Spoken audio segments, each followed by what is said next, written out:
నమస్కారం. G3 media morning bulletin కు స్వాగతం. తాజా అప్డేట్స్ మీకోసం. విద్యతో పాటు పోషకాహారానికి సమాన ప్రాధాన్యమన్న రేవంత్, ప్రతి విద్యార్థిపై 27,000 రూపాయల పెట్టుబడి, టీచర్లకు టిఫిన్, మధ్యాహ్న భోజనం, ఆకలి లేకుంటేనే విద్యార్థులు బాగా చదువుతారన్న సీఎం.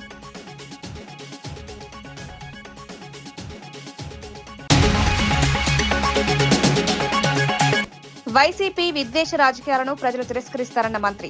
వైసీపీ కుతంత్రాలను ప్రజలు తిప్పికొడతారన్న పార్థసారథి. అభివృద్ధిపైనే కూటమి ప్రభుత్వ దృష్టి, అశాంతి సృష్టించే ప్రయత్నాలను అడ్డుకుంటామన్న మంత్రి.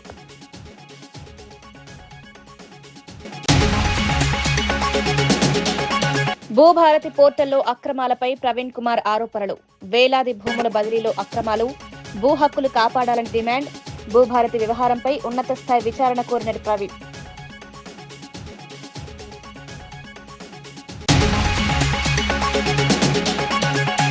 ఆర్టీసీపై క్రెడిట్ తీసుకుంటున్నారని చంద్రబాబు విమర్శలు. ఆర్టీసీ విలీన నిర్ణయం జగన్ ప్రభుత్వమేనన్న గౌతమ్ రెడ్డి. ఆర్టీసీ బలోపేతంపై వైసీపీ ప్రభుత్వానిదే కృషి. ఆర్టీసీ అభివృద్ధి క్రెడిట్ చంద్రబాబు తీసుకుంటున్నారన్న విమర్శ.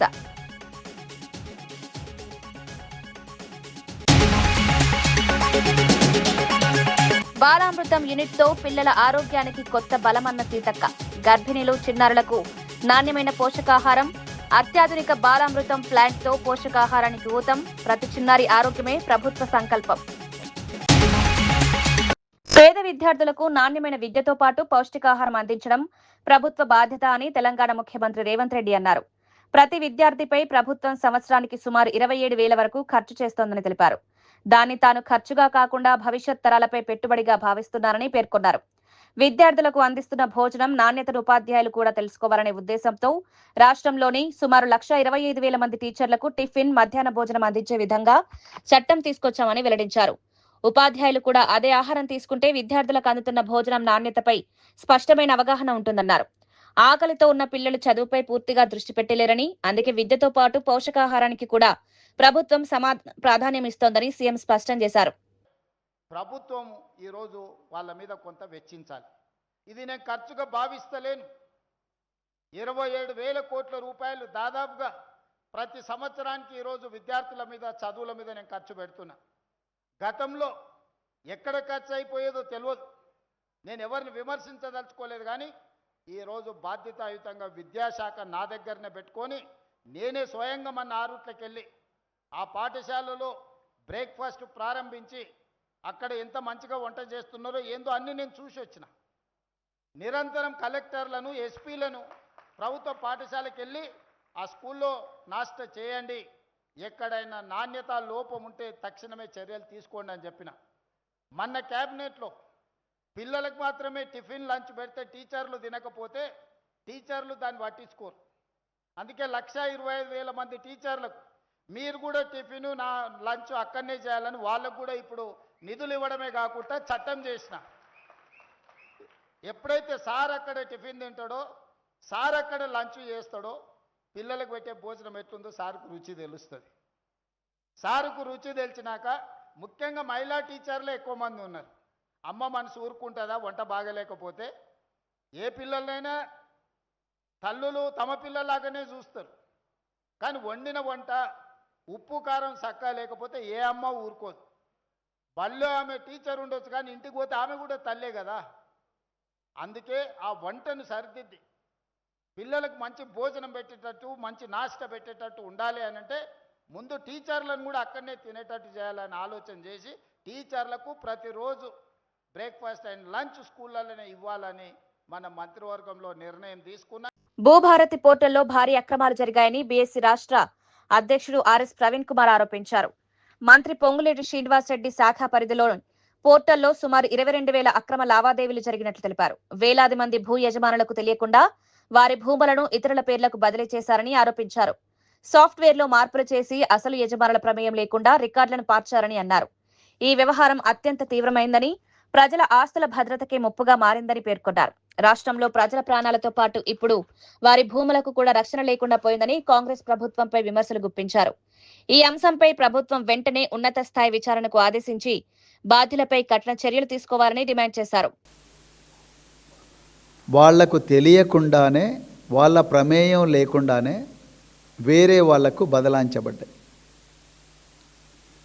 ఇందులో నిషేధిత భూముల జాబితాలో పెట్టబడిన భూములు కానీ, లేకపోతే అసైన్డ్ భూములు కానీ, లేకపోతే ప్రభుత్వ భూములు కానీ, ఈ భూములన్నీ కూడా పెట్టడం జరిగింది.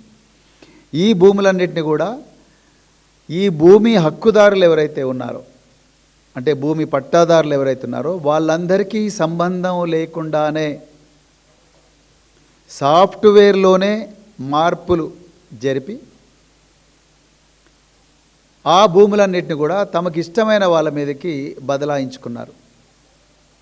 ఇది మామూలు విషయం కాదు.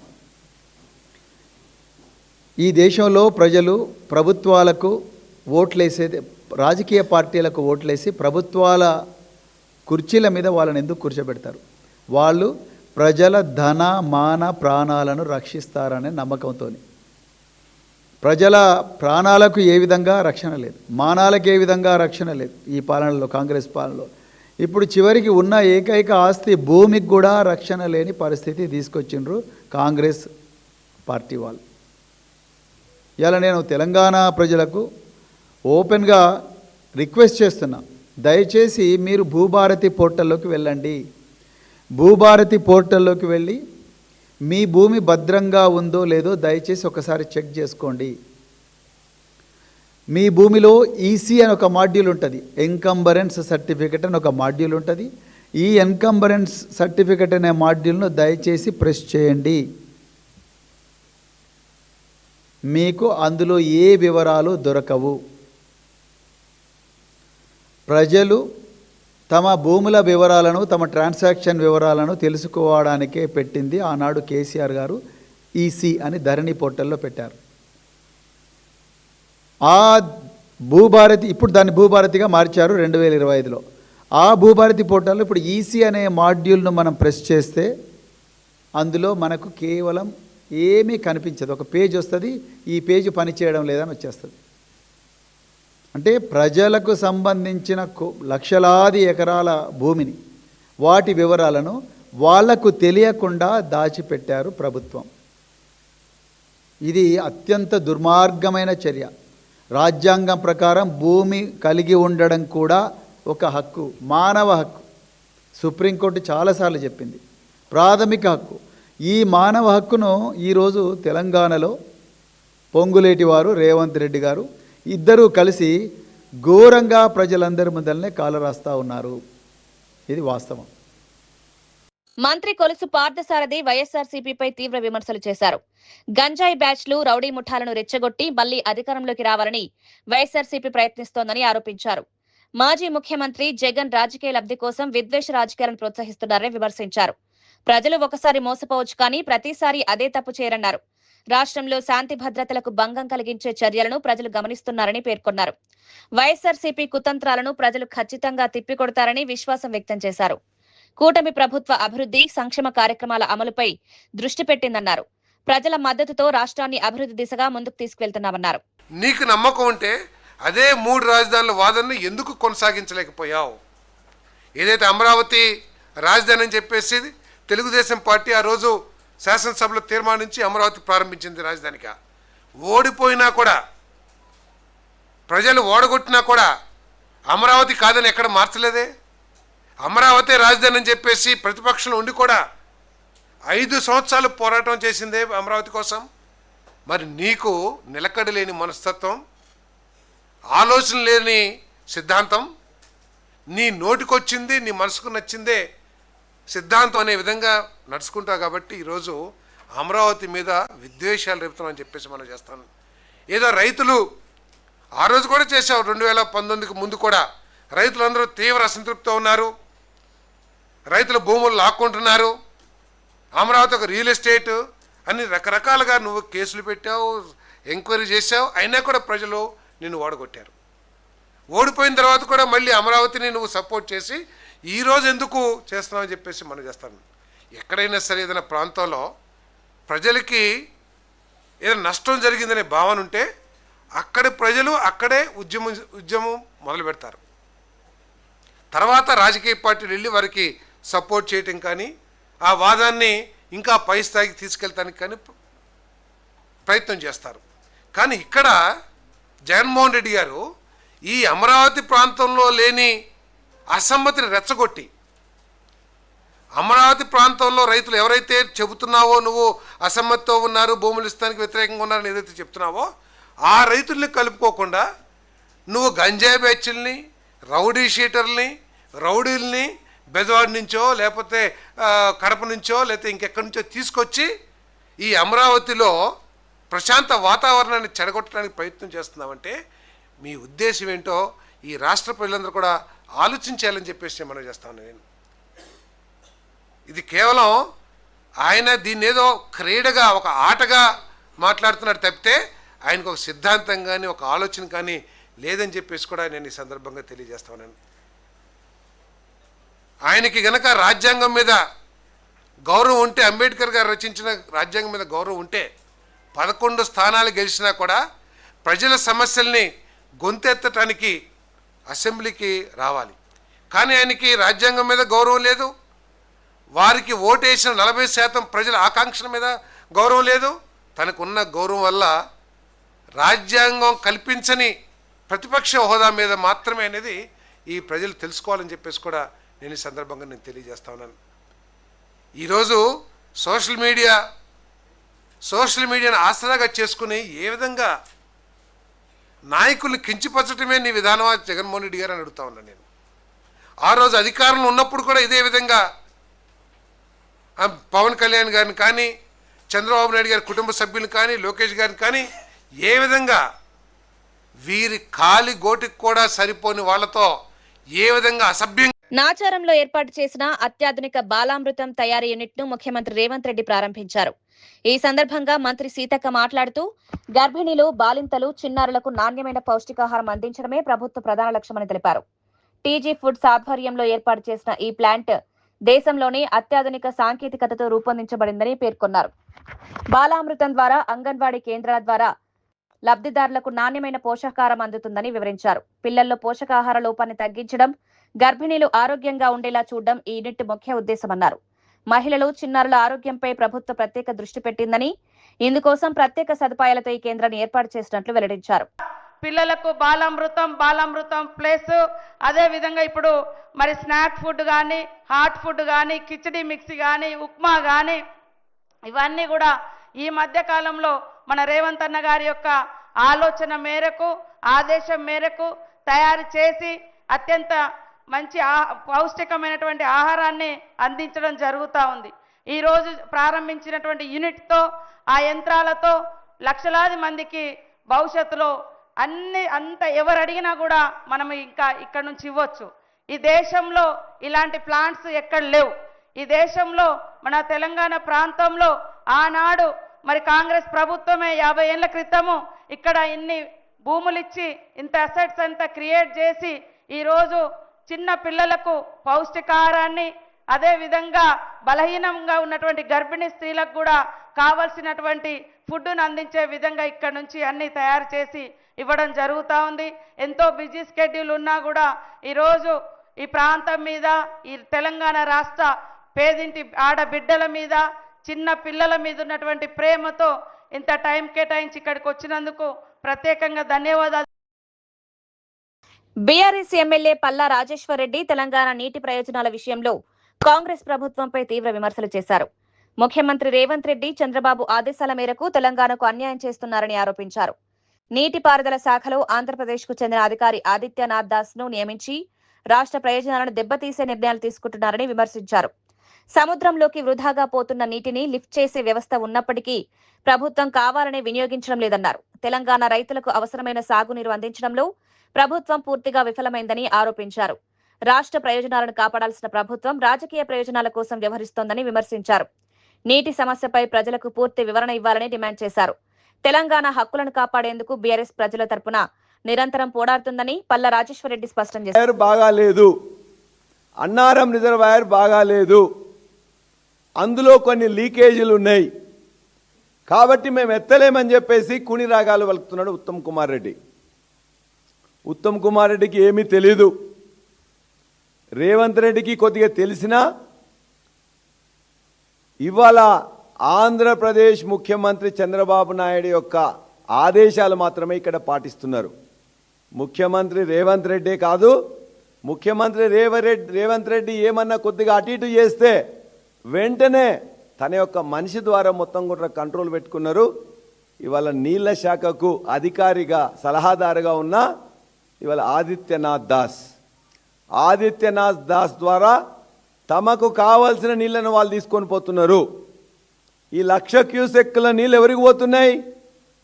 ఆంధ్రప్రదేశ్ మాగాణాలు పండడానికి పోతున్నాయి. కన్నెపల్లి దగ్గర ఎత్తట్లేదు, అదేవిధంగా సమ్మక్క సాగర్ దగ్గర ఎత్తట్లేదు, సీతారామ సాగర్ దగ్గర ఎత్తట్లేదు. ఆ నీళ్లు చక్కగా ఇవాళ గోదావరి మాగాణానికి పోతున్నాయి. ఎవరి ఆదేశాల ప్రకారం? చంద్రబాబు నాయుడు ఆదేశాల ప్రకారం. ఎవరి ద్వారా పోతున్నాయి? ఆదిత్యనాథ్ దాస్ ద్వారా. మరి ఇక్కడ అధికారులు ఏం చేస్తున్నారు? వాళ్ళ అధికారులకు ఇప్పుడు ఏమీ మాట్లాడే శక్తి లేదు.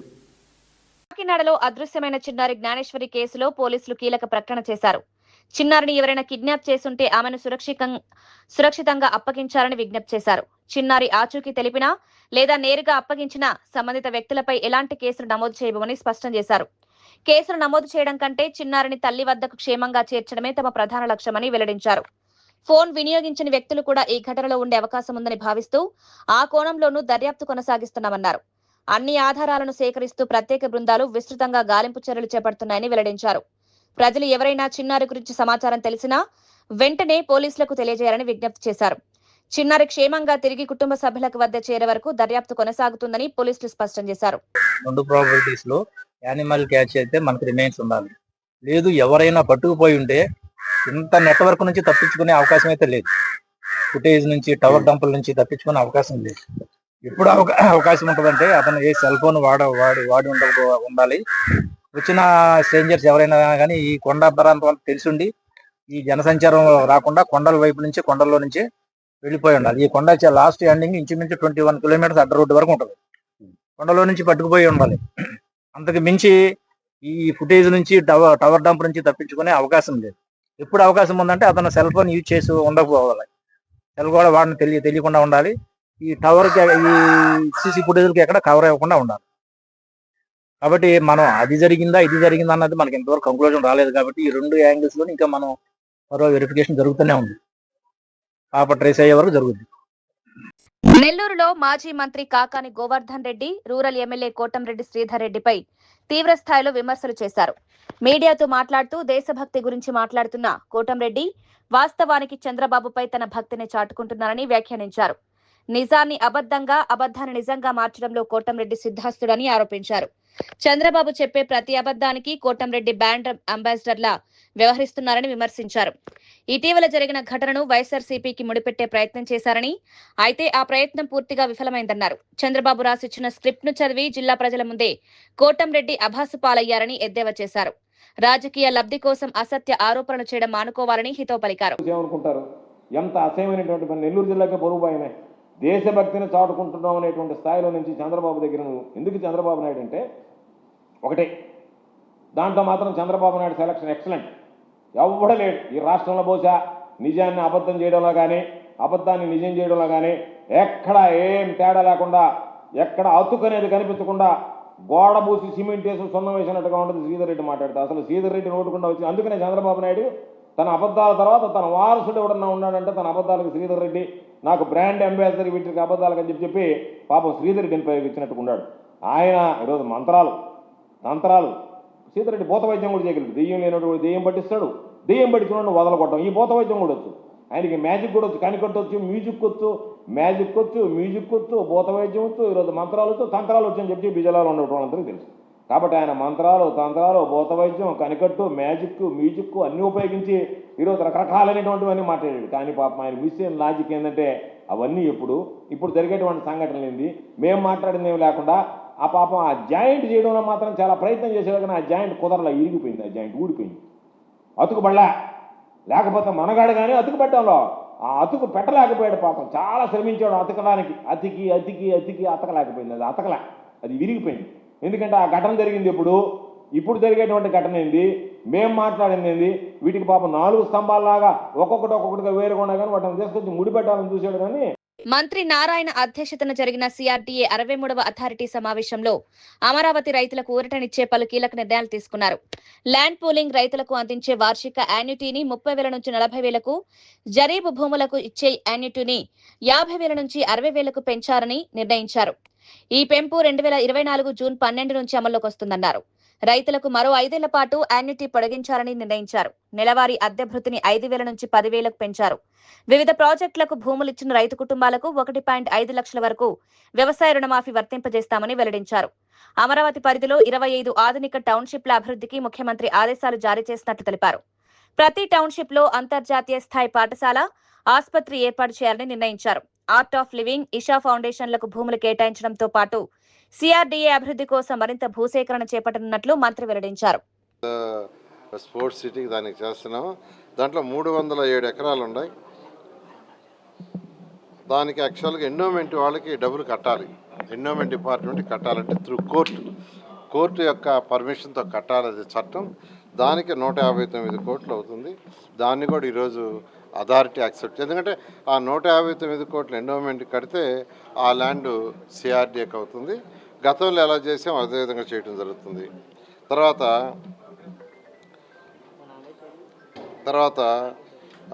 డిఎఫ్డిబి అనే ఒక దీనికి యాక్చువల్గా ఒక 2 ఎకరాలు ఇవ్వటం జరిగింది. అక్వేరియం అంటే ఫిషరీస్ దానికి ఒక మంచి అక్వేరియం కడతారు.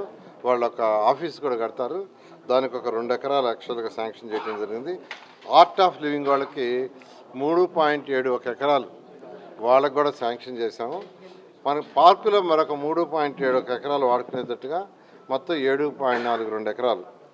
అదేవిధంగా ఇషా ఫౌండేషన్ వాళ్ళు తీసుకుంటే వాళ్ళకు కూడా 3.75 ఎకరాలు ఇచ్చాము. దాంతో పార్కును ఆడుకునేటట్టుగా 3.91 ఎకరాలు వాడుకుంటూ దాన్ని మెయింటెనెన్స్ కూడా వాళ్ళే చేసే విధంగా దాన్ని యాక్సెప్టెన్స్ చేసింది. సిఐ వాళ్ళు ఒక మంచి బిల్డింగ్ కట్టి యాక్టివిటీ ఇక్కడ పెడతామన్నారు. దానికి ఒక 4 ఏకర్స్ ఇవ్వడం జరిగింది. ఈ విధంగా ఈరోజు అంతేకాకుండా ముఖ్యమంత్రి గారు మొత్తం అమరావతి క్యాపిటల్ సిటీ ఏదైతే 217 చదరపు కిలోమీటర్ ఉందో అందులో 25 టౌన్షిప్ చేసాం. ప్రతి టౌన్షిప్లో కూడా ఒక స్కూల్ రావాలి, ఒక నేషనల్ ఆర్ ఇంటర్నేషనల్ స్కూలు, అదేవిధంగా ఒక హాస్పిటల్ రావాలి. ప్రతి 27 కూడా కనీసం ఒకటి వచ్చేటట్టుగా నేషనల్ ఇంటర్నేషనల్ ఉన్న వాళ్ళని కన్సల్ట్ చేసి వాటిని చేయమని యాక్చువల్గా ఈరోజు ఆదేశించడం జరిగింది. Thank you.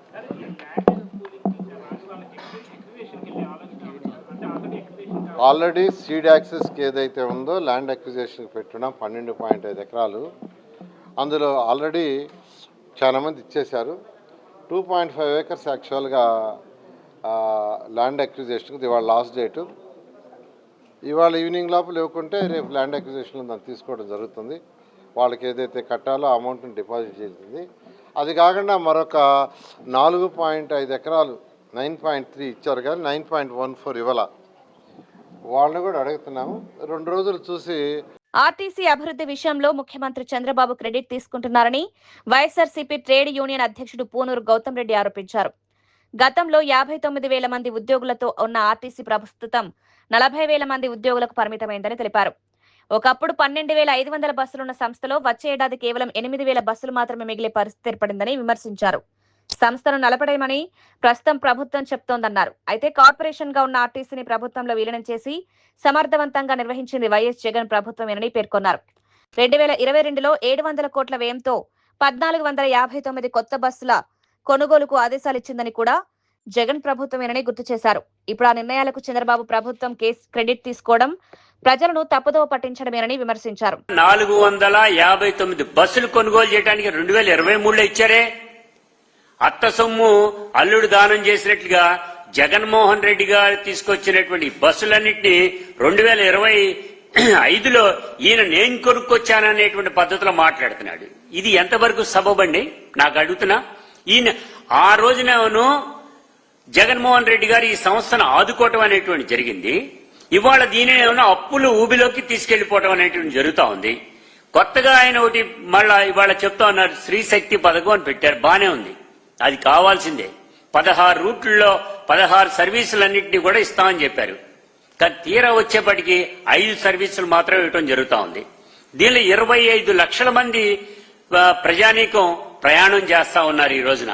గతంలో అంటే 60 నుంచి 65% మాత్రమే ప్రజానీకం ఆ బస్సులు వాడుకునేవి. కానీ ఇవాళ 92 to 98% ఆ బస్సుల్ని వినియోగించుకోవడం జరుగుతూ ఉంది. ఈ నెలకొచ్చేప్పటికి ఖర్చు 250 నుంచి మచిలీపట్నంలో మాజీ మంత్రి పేర్ని నాని హోంగార్డుల సమస్యలపై ప్రభుత్వాన్ని ప్రశ్నించారు. ప్రస్తుతం హోంగార్డులకు నెలకు కేవలం 22,000 వేతనం మాత్రమే అందుతోందని, వారి సేవలకు తగిన గుర్తింపు లభించడం లేదన్నారు. విధి నిర్వహణలో తీవ్ర ఒత్తిడి ఎదుర్కొంటున్నప్పటికీ నెలలో 2 రోజులు మాత్రమే సెలవులు ఇవ్వడం అన్యాయమని విమర్శించారు. విధి నిర్వహణలో ప్రాణాలు కోల్పోయిన హోంగార్డుల కుటుంబాలకు ప్రభుత్వం నేరుగా ఆర్థిక సాయం అందించాలని డిమాండ్ చేశారు. ప్రస్తుతం తోటి హోంగార్డులే విరాళాలు సేకరించి కుటుంబాలను ఆదుకోవాల్సిన పరిస్థితి మారాలని సూచించారు. తెలంగాణ తరహాలో ఆంధ్రప్రదేశ్లో కూడా హోంగార్డులకు నెలకు 30,000 వేతనం ఇవ్వాలని కోరారు. ఎన్నికల సమయంలో ఇచ్చిన హామీలను ప్రభుత్వం వెంటనే అమలు చేయాలని డిమాండ్ చేశారు. ఇల్లు ఎవరో తలచేడి ఇంటికి వచ్చింది. ఆ హోంగార్డ్ చెల్లి అయితే హోంగార్డు అక్కో, అతని మీద ఆధారం, భోజనం ఉండదు, పెన్షన్ ఉండదు. తల్లిదండ్రులు ముసలోళ్ళు అయి ఉంటారు, పెన్షన్ రాదు. ఇచ్చే జీతం ఇది. వెట్టి చాకరీ చేయించుకుంటారు, ఆరోగ్య భద్రత ఉండదు, ఇన్సూరెన్స్ ఉండదు, వాళ్ళకి భద్రత ఉండదు, హెల్త్ కానీ ఏముండదు, చచ్చిపోతే డబ్బులు ఉండవు. ఏంటి వాళ్ళ పరిస్థితి? ఇంత వెట్టి చాకరీ, ఇంత దయనీయంగా ఎందుకు బతకాలి హోంగార్డ్స్ అని చెప్తున్నాను. చూడరా అంటున్నాను. చచ్చిపోతే డీజీపీ గారు డబ్బులు ఇవ్వడు, హోమ్ మినిస్టర్ గారు ప్రభుత్వం నుంచి డబ్బులు ఇవ్వదు. ఎన్నికల ముందు 2024 ఎన్నికల ముందు నారా చంద్రబాబు నాయుడు గారు అలాగే నారా లోకేష్ నాయుడు గారు యువగలంలో పవన్ కళ్యాణ్ గారు, ఈ ముగ్గురు ఈ హోంగార్డుల గురించి ఎన్ని మాటలు మాట్లాడారు, ఎన్ని హామీలు ఇచ్చారు. పవన్ కళ్యాణ్ గారు చెప్పారు, ఈ కానిస్టేబుల్ కొడుకు చెప్తున్నాడు, మీకు హామీ ఇస్తున్నాడు ఈ కానిస్టేబుల్ కొడుకు హోంగార్డుల జీవితాలని. అగ్రిగోల్డ్ బాధితులకు త్వరితగతిన న్యాయం అందించేందుకు ప్రభుత్వం కీలక చర్యలు చేపడుతోందని మంత్రి నాదెండ్ల మనోహర్ తెలిపారు. ముఖ్యమంత్రి ఆదేశాల మేరకు త్వరలోనే ప్రత్యేక కోర్టును ఏర్పాటు చేసి కేసుల విచారణ వేగవంతం చేస్తామని వెల్లడించారు. మొత్తం 19 లక్షల మంది డిపాజిటర్లలో 11 లక్షల మంది ఆంధ్రప్రదేశ్ కు చెందిన వారినని, వారి నుంచి సుమారు 3,900 కోట్ల డిపాజిట్లు సేకరించినట్టు చెప్పారు. మొత్తం అగ్రిగోల్డ్ సంస్థ 6,300 కోట్లకు పైగా ప్రజల నుంచి వసూలు చేసిందన్నారు. ఏజెంట్ల వద్ద ఉన్న సుమారు 2,000 కోట్ల విలువైన బాండ్లను నెల రోజుల్లోగా సిఐడికి అప్పగించేలా చర్యలు తీసుకుంటామని తెలిపారు. అగ్రిగోల్డ్ ఆస్తులను జియో ట్యాగింగ్ చేసి పారదర్శకంగా వేలం నిర్వహించి వచ్చిన నిధులను బాధితులకు పంపిణీ చేస్తామని హామీ ఇచ్చారు. గత ప్రభుత్వం సమస్యను పూర్తిగా నిర్లక్ష్యం చేసిందని విమర్శించిన మంత్రి, కూటమి ప్రభుత్వం అధికారంలోకి వచ్చిన 6 నెలల్లోనే సమస్య పరిష్కారానికి కార్యాచరణ ప్రారంభించిందన్నారు. ముందుగా ఈ ప్రాపర్టీస్ని పరిరక్షణ చేస్తూ రాబోయే రోజుల్లో వీటిని ఆక్షన్ చేసి ఈ స్పెషల్ కోర్టు ద్వారా తప్పకుండా వీరికి న్యాయం జరిగేటట్టు ఈ కుటుంబాలకి ఆ వెసులుబాటు కల్పించడానికి, ఒక భరోసా కల్పించడానికి మా కూటమి ప్రభుత్వం ఖచ్చితంగా ఒక 6 నెలల లోపే ఈ పరిష్కారం చేయాలని ఒక నిర్ణయంతో మేము ప్రతి 15 రోజులకు ఒకసారి మా గ్రూప్ ఆఫ్ మినిస్టర్స్ సమావేశమై అధికార యంత్రాంగాన్ని ముందుకు తీసుకెళ్లే విధంగా ఒక నిర్ణయం ఈరోజు తీసుకోవడం జరిగింది.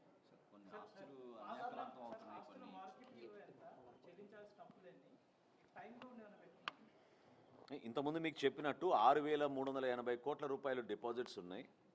అందులో ఇప్పుడు వరకు 882 కోట్ల రూపాయలు గ్రాంట్ ఇన్ ఎయిడ్గా మన రాష్ట్ర ప్రభుత్వం నుంచి ఈ కుటుంబాలకి అందించడం జరిగింది. అంటే ఎవరైతే 10,000 రూపాయలు డిపాజిట్స్ చేశారో ముందుగా ఒక విడతగా వాళ్ళకి ఇచ్చారు, 20,000 డిపాజిట్స్ ఎవరైతే చేశారో రెండో విడతలో వాళ్ళకి అందించడం జరిగింది.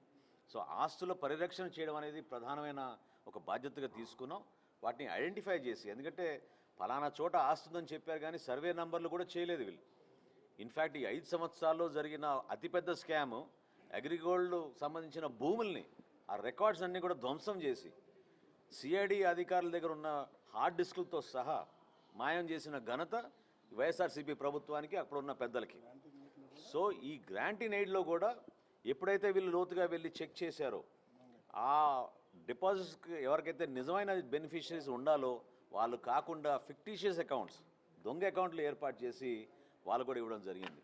కొన్ని వివరాలు మాకు అందిస్తే ఈరోజు మా సమావేశంలో మేమే ఆశ్చర్యపోయాం. జిల్లాల వారీగా చూస్తే చాలా బాధాకరమైన విషయం. పాపం పేద ప్రజలు వాళ్ళు వెసులుబాటు ప్రభుత్వం పైన నమ్మకంతో ఇటువంటి కార్యక్రమం ద్వారా వాళ్ళకి డబ్బులు వస్తాయని వాళ్ళు ఎదురు చూస్తే 5 సంవత్సరాలు వీళ్ళు నిర్వీర్యం చేసి దాదాపు ఇప్పటికీ 12 సంవత్సరాలు పోరాటం చేస్తున్నారు మన అగ్రిగోల్డ్ బాధితులు. అనేక సందర్భాల్లో ఎక్కడ మీటింగ్ పెట్టినా గౌరవ ముఖ్యమంత్రి గారికి, చంద్రబాబు నాయుడు గారికి, అదేవిధంగా ఉప ముఖ్యమంత్రి పవన్ కళ్యాణ్ గారికి వీళ్ళు అర్జీలు ఇచ్చుకుని వాళ్ళు బాధ మొరబెట్టుకున్నప్పుడు ప్రభుత్వం నుంచి ఈరోజు మాత్రం ఒక స్పష్టమైన ఆలోచనతోటి ప్రతి 15 రోజులకు ఒకసారి మా గ్రూప్ ఆఫ్ మినిస్టర్స్ కలిసి 6 నెలల లోపే దీనికి పూర్తి పరిష్కారం జరిగే విధంగా స్పెషల్ కోర్టు కూడా మనం ఏర్పాటు చేసుకునే దిశగా ముందుకు వెళ్తున్నామని ఈ సందర్భంగా మీకు తెలుసుకోండి. ల్యాండ్స్ అన్ని కూడా అన్యాక్రాంతం చేస్తున్నారు, కొంతమంది పొలిటికల్ కూడా ఎంటర్ అయిపోతున్నారు. గత 5 సంవత్సరాలు కూడా అదే జరిగింది కదా. అన్యాక్రాంతం అయ్యే పరిస్థితులు ఎందుకు వచ్చినాయంటే ఈ 5 సంవత్సరాలు వీళ్ళు అసలు పట్టించుకోలేదు. చాలా చోట్ల ఇల్లీగల్గా ఆక్యుపై చేసుకున్నారు, చాలా చోట్ల కొన్ని స్ట్రక్చర్స్ కూడా ఏర్పాటు చేశారు. కానీ ఆ కేసెస్ పరిష్కారం చాలా సింపుల్గా జరుగుతుందని ఈరోజు రెవెన్యూ డిపార్ట్మెంట్ నుంచి వచ్చిన విషయం మనకు తెలుసుకుంటాం. అదేవిధంగా 3068 ఎకరాలు మ్యూటేషన్ కూడా చేసేసారు వీళ్ళు 29,000 ఎకరాల్లో. సో ఆ విధమైన ఒక స్కామ్ చాలా లోతుగా వీళ్ళు తీసుకెళ్లారు. తప్పకుండా వీటన్నిటికీ కూడా ఒక ప్రొఫెషనల్ విధానంలో ముందుకెళ్ళి అతి త్వరలోనే మేము పరిష్కారం చేస్తాం. Thank you.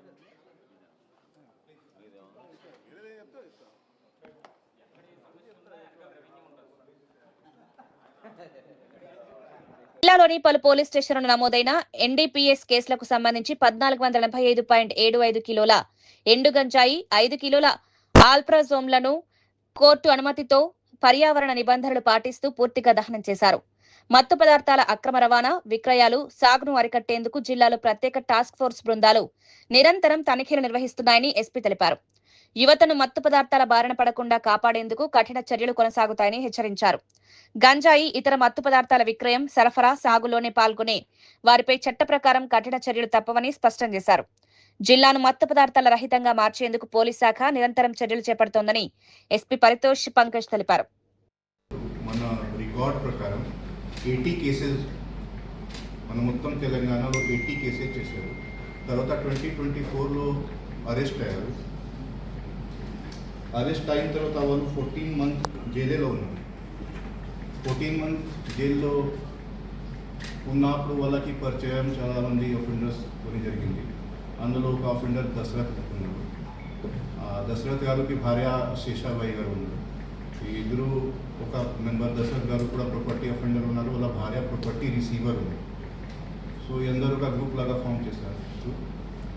2020 అక్టోబర్ 2025లో జైలు నుంచి రిలీజ్ అయిన అప్పుడు నుంచి ఇప్పుడు వరకు ఇంకా 26 కేసెస్లో అది HPY నైట్ కేసెస్లో అది అక్యూజ్డ్ ఉన్నారు. ఈ 26 కేసెస్లో 4 కేసెస్ మన సంగారెడ్డి జిల్లాకు ఉన్నాయి. Out of 4 cases 3 are from Gummadidala police station ఉంది అండ్ 1 కేసెస్. విద్యతో పాటు పోషకాహారానికి సమాన ప్రాధాన్యమన్న రేవంత్, ప్రతి విద్యార్థిపై 27,000 రూపాయల పెట్టుబడి, టీచర్లకు టిఫిన్, మధ్యాహ్న భోజనం, ఆకలి లేకుంటేనే విద్యార్థులు బాగా చదువుతారన్న సీఎం.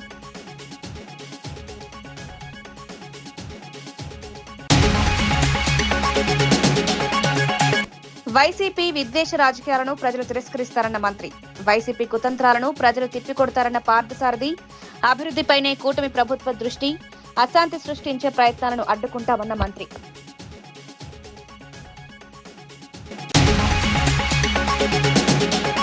భూభారతి పోర్టల్లో అక్రమాలపై ప్రవీణ్ కుమార్ ఆరోపణలు, వేలాది భూముల బదిలీలో అక్రమాలు, భూ హక్కులు కాపాడాలని డిమాండ్, భూభారతి వ్యవహారంపై ఉన్నత స్థాయి విచారణ కోరిన ప్రవీణ్.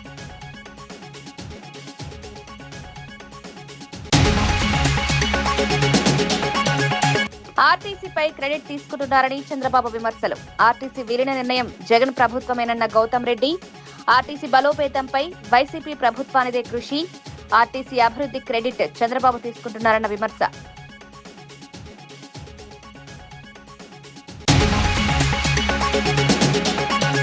బాలామృతం యూనిట్ తో పిల్లల ఆరోగ్యానికి కొత్త బలమన్న సీతక్క, గర్భిణీలు, చిన్నారులకు నాణ్యమైన పోషకాహారం, అత్యాధునిక బాలామృతం ప్లాంట్ తో పోషకాహారానికి ఊతం, ప్రతి చిన్నారి ఆరోగ్యమే ప్రభుత్వ సంకల్పం. మరిన్ని వార్తలతో మళ్ళీ కలుద్దాం. నమస్కారం.